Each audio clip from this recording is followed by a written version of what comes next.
Good evening, ladies. I'm Crystal, and I have been married for 13 years with 2 kids. But I can no longer continue to stay in this marriage. My husband wants me to be answerable to him when I receive calls. He wants to know who calls me, who I speak with, and reasons why the person calls. He gets angry and misbehaves when he sees me with any guy. He treats me like a slave and accuses me of sleeping around. I struggled to further my education alongside getting a job.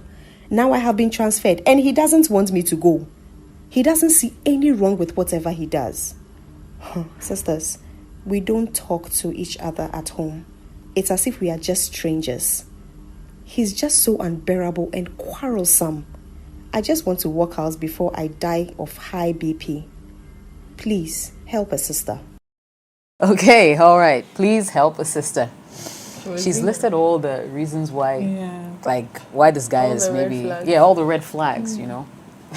But it's been 13 years. 13 long years, yeah. You see, my take in all this is that I don't know why people get married. There should be a basis for your getting married. And some of these things, they don't just spring up out of the blue. They've always been there. When you start dating and the guy is somebody who wants to know your every move, you know. Yeah. Right. When you're dating a guy who doesn't want you to do things, I'm hanging out with my friends. Oh, no, you can't go. You know, you're about to get married. You should align yourself with certain kinds of, you know the kind of person you are with. And if that person doesn't agree with the kind of person you are, you don't do it. You understand? I mean, there are some people, when they have to go out somewhere, they have to spend a whole week strategizing how to ask permission from their boyfriends or their husbands to have a girls' night out for 2 hours. If you are somebody who is very, then you know that that man or that woman is not for you. You understand? So I don't know why people put themselves into this trap where they can see all the signs. I'll be shocked if she told me that she only saw all this happening after 13 years and 2 babies. She thought she could change him. Maybe, probably. But the thing is that whatever you experience when you are dating only gets amplified when you get married. Because when you are dating, there's a certain level of wanting to please each other. When you get married, you've gotten the thing already. You just... how long can you... Sorry about that. How long can you keep pretending? You see, so I worry when I hear things like this. However, you've known this is the kind of man that you're getting married to, or you've been married to for 13 years. Is it enough grounds to get a divorce? My question is, and you know how badly it hurts. For me, I'll probably think about maybe dialogue could help. I'll probably think getting a counselor or professional would help. But the fact that he's constantly thinking that you are cheating, my question is, has he ever caught you cheating? Does he have good reason to think that you are cheating? Or he himself is cheating and he's thinking that if he's doing it, you also must be doing it. Yeah. What is the, sometimes when the issues come, maybe we don't have the full picture. Unless you have given him reason in the past to believe that certain people that you call and say that, oh, they are my colleagues or they are my friends or my schoolmates, happen to be somebody that you had something to do with, for which reason he continues suspects that you are cheating, then let us know the full picture. But by all means, nobody should trade their sanity for marriage.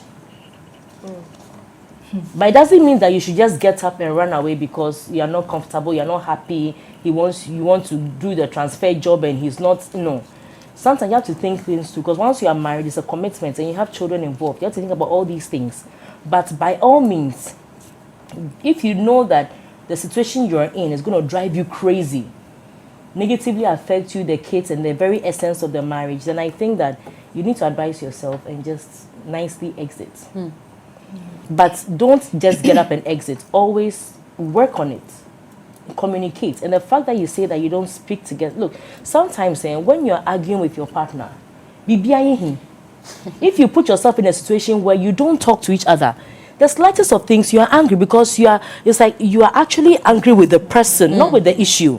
So you need to evolve from being angry with each other to being angry at issues, so that then you can address the issue. So that's where maybe a third party, probably a professional counselor, if you are religious, a Christian counselor, if you are there's somebody that either the man respects or the woman respects, or if you have a model couple that both of you know, you can invite them in to come and give you people insights on how to deal with some of these things.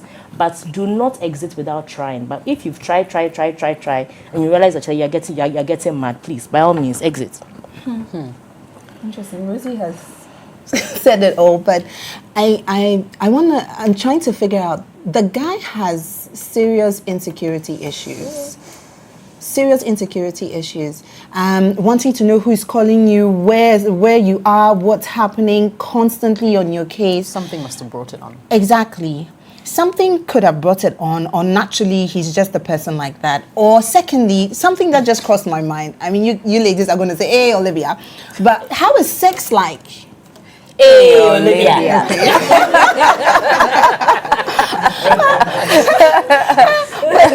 How is the sex like? I could be wrong, and I stand to be corrected. But Ophel say beyond Bonejuma year, he's wondering who else know Bonejuma mano. It could be, I don't know. The guys could testify to this because he's not performing. So he's wondering who else. It could be. I'm just trying to figure out why else would my man be like, Charlie, who are you on the phone? Who are you texting? Who are you like? It sounds like he's on her 24/7. So moving forward, either she reassures him that yes, even though you're on boy about Penisa, that's on the side, or it's a strong possibility because I think men are such that it's about their egos, it's about making their woman happy at all times in all situations, financially. If it's a good man who loves his woman, so once he feels that he can't tick all the boxes, then he becomes insecure. So the question is, yes, and maybe the woman is also frustrated. You see, sex is funny, yo. I mean, I'm gonna go because Rosina has tackled the other areas, but sex is funny. Maybe the woman is frustrated. She's like, oh, she can't be bothered. So if I'm talking to anybody, you can't even get me there. What's your problem? Leave me alone. Let me try and I'm not cheating or anything. But it's all about how you communicate with each other. It's not about the words. Sometimes your eye-to-eye communication and stuff, so they're sexually frustrated. It could be. It's a possibility. I'm not saying that's what it is, but it's a possibility. But moving forward, the thing is, yes, your husband is reacting this way. What are you also doing to reassure him? See, to every action, there's a reaction. Maybe I can agree she's tired, but right now you're both not even talking. So how do you even move forward? If there's at least, 1% of love left, you should be able to figure things out together. As I sit here and you'll probably say, oh, it's easier said than it's actually done. But the thing is, what do both of you want? Do you want some kind of do you want this problem to be solved, or you both don't, or you are both just tired? And unfortunately, right now, the problem, even though the problem exists, you've got this opportunity to work elsewhere. So right now, he's alarmed. He'll be like, hey, now you're going to be staying on your own. You have a whole house to yourself. Who is going to be there with you? I'm not there, and all of that. So the thing is, how are you guys working it out to assure each other that moving forward, this is what's going to help our marriage, especially the children? I always feel like it's not an impossible problem in the marriage. Yeah. It shouldn't lead to a divorce. This is not a big thing. It's not like you've cheated. It's not like, this is my take. I feel like there's no problem that cannot be solved in a marriage unless the man is abusive, unless the man or the woman does something that's, you just can't deal with. But I feel like you can both solve this problem. This is where we're coming from. Right. Okay. I think in my head there's an 80% chance that she has done something in the past to make him feel insecure. I agree. Because the way he's on her all the time, it means that, hey, Inti, will she do it again? Has she done it again? Like every time. Maybe he saw the signs in the beginning before it happened, and those were the same signs. And then he trusted that she would not cheat. Now his instincts were saying, this girl is cheating on me. She actually was.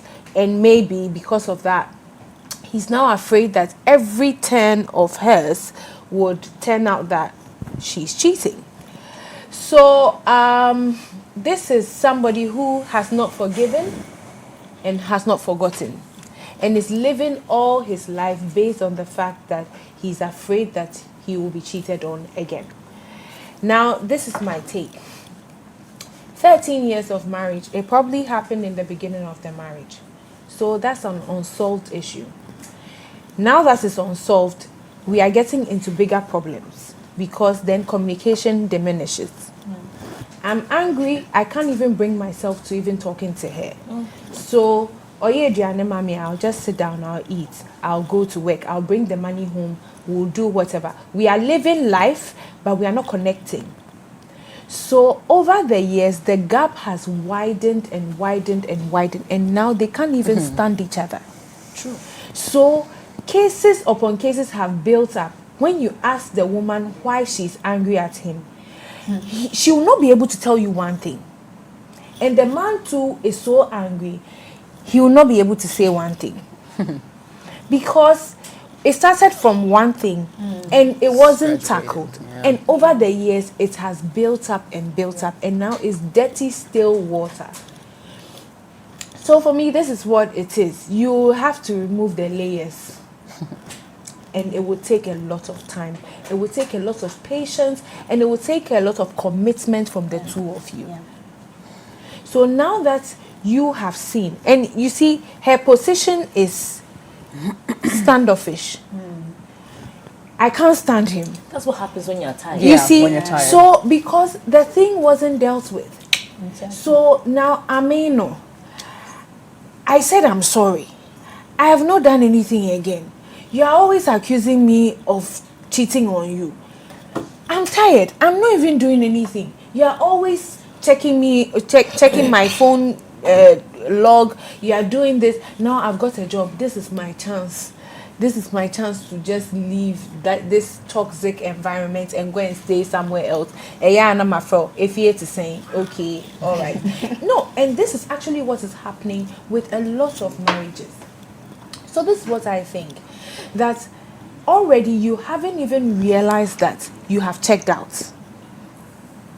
Or maybe you have realized that you've checked out and you don't want the thing anymore. If you don't want it anymore, it's a different conversation. But if you want to work at it, it is possible to work at it, but it's a lot of work. So, first of all, ask yourself, what do you want? If you want it, then let's have a conversation. If you don't want it, then you can just start exiting. But please, I think that you should commit to having the relationship. The reason why I'm saying that is no better than where you are going to go.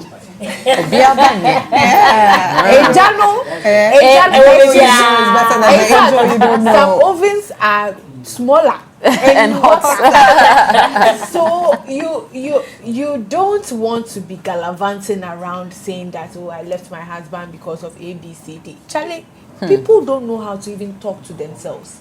Yeah. Some people find it offensive even when you tell them that, oh, now crown niska. Unisika ampa unisika. We are catch up. Say oh yeah. Anyway, that's that. So basically, I'm saying that you need to work at it. You need to commit and start from the current issues.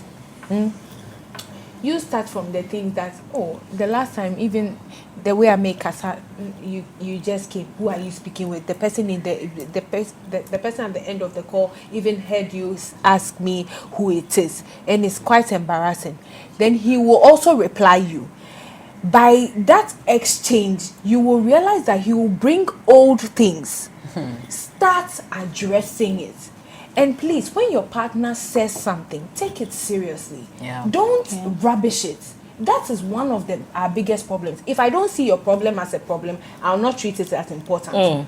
And that is one of our biggest problems. Yeah. So when your partner voices, once he or she says that, I found it very offensive that you said A, B, C, D. Really, I didn't intend for it to come out that way. I actually thought I was doing it this way, that way. I'm sorry. That's all it takes. Or maybe next time when the call comes, oh babe, Adra is calling me from the office. Can I take?